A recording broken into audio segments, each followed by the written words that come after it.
What is up, guys, and welcome back to episode number 24 now of the My Player Career Mode. And in today's episode, we kick off the World Cup campaign. England playing in the World Cup here. We are picked for the 11 and we take on Australia for our first ever competitive game. I say competitive game, I think we've appeared in a cup qualification or a World Cup qualification game before, but this is going to be the real thing. Now we're here in the actual competition and it means everything. If we don't win, essentially we won't be in this for much longer. So we're picked here for the opening game of the competition versus Australia, and I was coming into this hoping that we'd be able to get ourselves a result out of the game. And I was also thinking to myself at the time that I wanted to try and make sure that I didn't really just make a mistake. That was my only aim in the game, was to not make a mistake throughout the entirety of this. Because obviously when you're playing at international level, it can be a whole step up from club level. Because yes, if you miss a penalty or if you miss, a chance in club level, you have numerous other times during the season to do that. But the World Cup only comes around every 4 years. So there's only 4 years that I'll have to wait again if I make a mistake here and obviously get England knocked out, unfortunately. So my aim here is to make sure that I am playing as well as I possibly can and the team is ultimately winning games. I don't care about my own personal performance at this point in terms of goals. I only care if we are winning games. That's going to be the only objective for this one. So we take on Australia here, who, no disrespect to Australia, shouldn't be a tough test for me here, because in terms of this one, we should have on paper the miles better team than what Australia do have. So, in this one, we should be quite comfortable here. They shouldn't really cause us too much problems, and being up front on my own today shouldn't really be too much of a difficult thing to do. Against two defenders, as a striker, it should be quite comfortable to take on Australia, and it should be, a simple task up front. But at the end of the day, World Cup qualifiers meant Australia had to qualify to get here,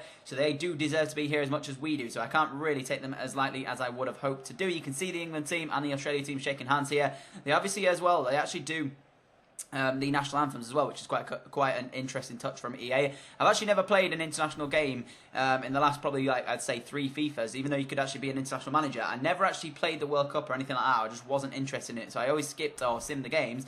And I never got further enough into the My Player series or My Player Career Mode to ever play an international game. So it was always, I never really played it and never really understood, or I never got to experience an international game. But here we are today, and we are experiencing it with the first game of the season. So you can see we saw both lineups there. The England one is a very, very strong one, but missing actual Wayne Rooney as well, which was very interesting to see. Obviously, he is knocking on a bit in terms of age, and therefore he wasn't picked for this. But he isn't actually in the starting 11. Henderson captains the team, so that was interesting as well for this one. But you can see both teams ready to go, and I was absolutely buzzing to get going here for the first international game of the World Cup stage. And you can see 5 minutes into the game, the first chance actually fell England's way here. I got the ball down the right-hand side, put it into the path of, I do believe, I actually can't remember who it is.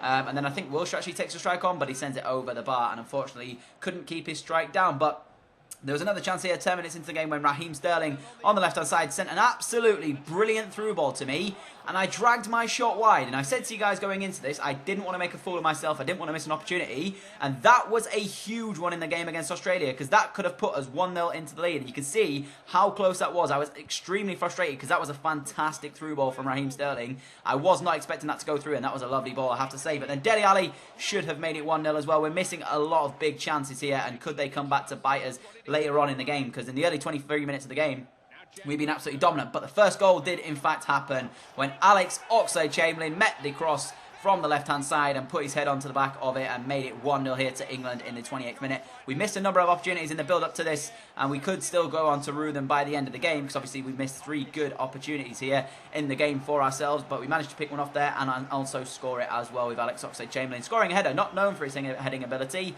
but he did in fact manage to score one there for us. So 28 minutes into the game, we were leading, and we were comfortable throughout the majority of this match as well. It was pretty much all us, and Australia had the occasional, sort of half a chance in our half, but they didn't really do anything with it, as we should have been 2-0 up here. Sent my teammate through, and Henderson in the end sends the effort wide of the post. I was very disappointed in Henderson for missing that and not getting it at least on target, but a very, very poor decision here from Australia. They're just not good enough as a team to be able to pass it around the back, and they gave me the ball back, and this finish here was an absolute rocket. I gave the keeper no chance and made it 2-0, so we've scored in the first game of the World Cup competition, it means as well. that we are looking like we're going to pick up 3 points here, to be honest with you. But I have to say, I mentioned to you guys, Australia probably aren't, in terms of quality, aren't the side to be able to pass it round the back and pass it out from the goalkeeper. So that's a very big mistake made from the Australian team there. And it was basically us completely all game long. We were just dominant all throughout it. I then did a stop and turn here on the edge of the area, get past the Australian defender and curl one into the back of the net. So 3-0 up here in 70 minutes in our first game of the World Cup competition. And not only that, we've got ourselves 2 goals as well. So in terms of form, we are playing out of our minds right now. Yes, I missed the early chance, and had I scored that, I could have had a World Cup and in an England shirt. But thankfully, anyways, regardless of that, we are winning the game by 3-0 and also have managed to pick up 2 goals. I don't quite know what the goalkeeper was doing, actually. It was a very, very poor attempt at a save. It was a very weird one as well, but I'll take it every day of the week if it means that we are, in fact, going to get 3 points here, because it obviously is a group stage before you hit the knockout rounds. And Australia actually didn't, give up there. They tried to get themselves a consolation. I think they had 1 chance in the game, and it went wide of the post from a header. But other than that, that was basically all the game had in store for us, and we managed to pick up the full 3 points there. 3-0 victory, 2 goals for myself on the day. Absolutely commanding performance from the boys. It was a very, very, very good performance as well from the defence as well, because they didn't really allow too many chances for Australia. I understand Australia aren't really a quality side in terms of creating chances, and they don't have any big quality high names in their team, which is no disrespect to Australia. But they couldn't really get in the game, and it was sort of credit to our defence there. And you can see the next game we will be playing is against Uruguay, but I unfortunately wasn't picked for this one due to fitness, and I was a bit disappointed to not be picked for it. You can see as well the team that they in fact have is a very, very strong one. I think it's got Suarez and Cavani up front, which you would have if you had the ability to have them both. But we did pick up a 2-0 victory there from the sim, as I was not selected for it. So obviously you have to sim the games that you're not selected for. But then we went into the third and I do believe final game of this episode. As you can see here, there will be 1 simmed game after this one as well. England taking on Scotland. It's a very, very good, it would be, if this was real life, this would be an extremely good fixture. I think we played against them in a friendly recently in real life, but we're taking them on here in a World Cup competition, which is even more important, and we're going to be very interesting, this one. 2 teams who we don't really have, I'd say, a fierce rivalry, but there's a rivalry there as well, of course. And Scotland, having lost both games in this group, are ultimately going out of the World Cup. But they could actually break England's hearts here by not making us go through. But I do think, actually, we are actually qualified with the fact that we've got 6 points and Uruguay playing the other team who are on 3 points. I'm pretty sure this means now that even with the results going either way, that never mind, we are qualified as 2nd place in the group. So it doesn't matter the result of this one, but it would be nice to actually top the group. But like I said, a result doesn't matter here. If Scotland win, we're still through at the end of the day, so it really doesn't matter in terms of that one. But it would be nice as well to get a goal for myself. I obviously picked up 2 in the opening game of the competition, and then we missed the last one through the fact that we weren't fit enough to play in it. But we're here again for Scotland, and Scotland are going to be, I'd say, a little bit more of a tougher test than Australia were. Obviously, Scotland have a slightly better team on paper, and in my opinion, are a slightly better team than Australia are. They have a few recognisable names in the Scotland team. Whereas I didn't really recognise any of the Australian names, but I suppose that was because I don't really watch too much of the Australian football, as being from England, you don't really see it all that often. But you can see there, Bridcut, obviously, of Leeds United in real life. I've seen him play numerous times in real life as well at Elland Road, so I am familiar with him. Then we've got the likes of, I do believe, Naismith is there, and there's a couple of other players as well I recognise. I think Jordan Rhodes is actually there as well, but I could be wrong with that one. But we should, again, on paper, have the better team than what Scotland do. As it's the same sort of outcome as what the Australia game was, in all honesty, because, again, England team there, you can see it, Butland, Klein, Cahill, Smalling, Shaw, Ali, Barkley, Henderson, Oxlade-Chamberlain, myself, and Raheem Sterling. So there you go. Pretty much the one of the strongest teams that England have available to them. And as well, I got the nod above a number of the England players there as well. So you can see the Scotland team, as I did say, Rhodes in there with the likes of Bridcut, and also on top of that Naismith. Actually, Matt Phillips as well in there. I didn't realise Matt Phillips as well was Scottish. I thought Matt Phillips was English, but I was wrong, because he's actually Scottish. So there was that one as well. And he's a very, very good player as well. He's causing a lot of danger, and he's helping out West Brom massively in real life. I am a fan of Matt Phillips there, and I do think he is destined, well, I say destined for big things. I actually don't think he's as young as people think he is, because I actually thought he was younger than he was, but he's not.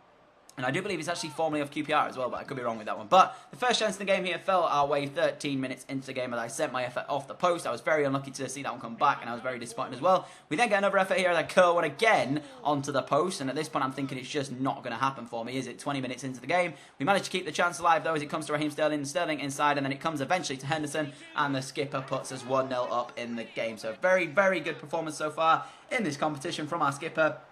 And he also gets himself on the score sheet here with a lovely finish to make it 1-0 inside 30 minutes. And we look like we were going to top the group at this point, which is very good to see as well. You know, you want to win it. If you're going to go through and then get into the knockout phases, you want to do it as group champions because it would be that, you know, it would be nice to see as well.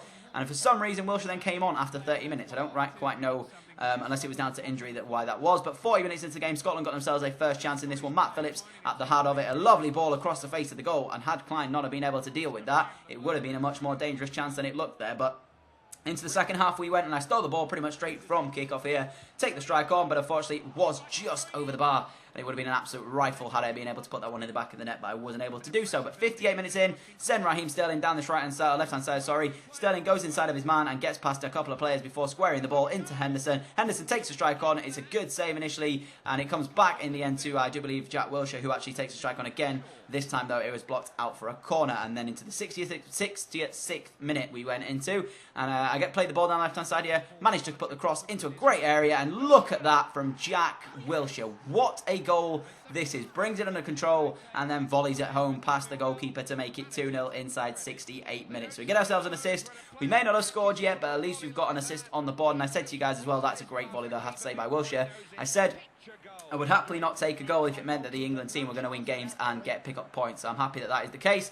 A lovely volley from Jack Wilshere makes it 2-0, and in all honesty, we were cruising at this point. Yes, Scotland still had a couple of opportunities up their sleeve, but we were absolutely cruising, and I didn't feel as though we were going to ever lose this game. You're going to see as well, Scotland do have a couple more opportunities, as I did just say, but they were really only in the dying minutes, and it didn't really come to anything. As you can see, the first one here coming in the box, and it really should have been 2-1 there, and I think it was a very good save in the end from Butland. And then from the resulting corner, Matt Phillips gets it here on the right hand side, puts the corner in. It's met in the box, and he actually comes back off the inside of the post, and that could have gone in the back of the net, but thankfully it didn't.